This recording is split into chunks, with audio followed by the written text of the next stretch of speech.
पाणीपाती स्थिर असली तरी सांगली जिल्हा प्रशासनाकडून सुरक्षेबाबत मॉक ड्रिल जिल्ह्यातील वरिष्ठ अधिकारी लष्करी जवानांसोबत केली। सांगली ते अर्जुनवाड पात्राची पाहणी। सांगली आणि मिरजेमध्ये पाणीपाती स्थिर असली तरी जिल्हा प्रशासनाकडून अजूनही सुरक्षेबाबत मॉक ड्रिल घेतलं जात आहे।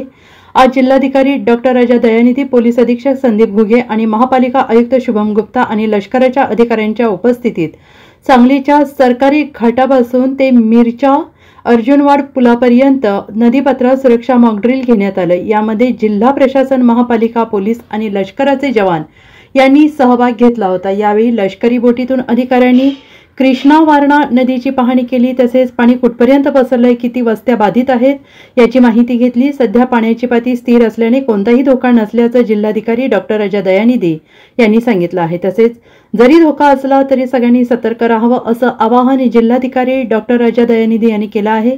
कोयना आणि चांदोली धरणातून पाण्याचा विसर्ग कमी करण्यात आला आहे। यामध्ये हळूहळू पातळीत घट होईल असंही जिल्हाधिकारी यांनी सांगितलेलं आहे।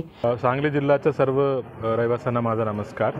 आज आता आपण पाहतोय मागील 2 दिवसापासून थोडा पाण्याच्या पातळी थोडा कमी होत चाललेले सांगलीला।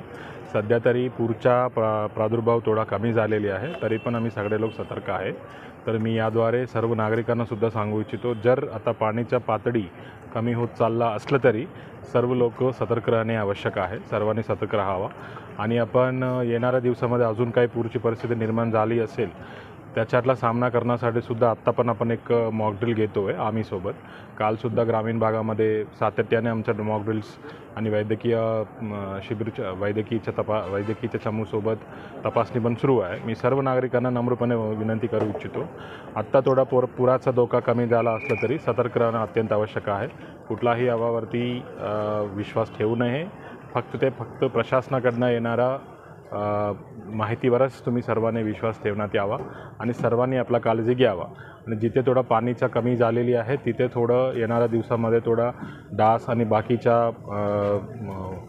बाकीचे जे वेक्टर बॉर्न्स डिसीजेस येण्याची शक्यता आहे। सर्वांनी सतर्क राहावा आणि पिण्याचं पाणी गरम करून थंड करून प्यावा आणि तुम्हाला कुठलाही अडचण आली तर नजदीकच्या वैद्यकीय केंद्रामध्ये आपण मदतीसाठी करावा। आता कोयनाचं पाणी तरी कॉन्स्टंट आहे, 30,000 क्युसेक्सवरही आहे।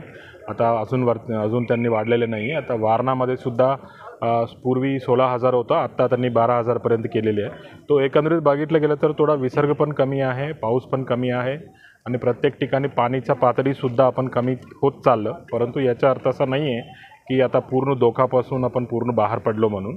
तर सर्वांनी सतर्क राहणं आवश्यक आहे। तो सर्वांनी सतर्क राहावा आणि आमच्या सूचनाचं पालन करावं। थँक्यू, नमस्ते। Bureau report SBN Marathi, Sangli.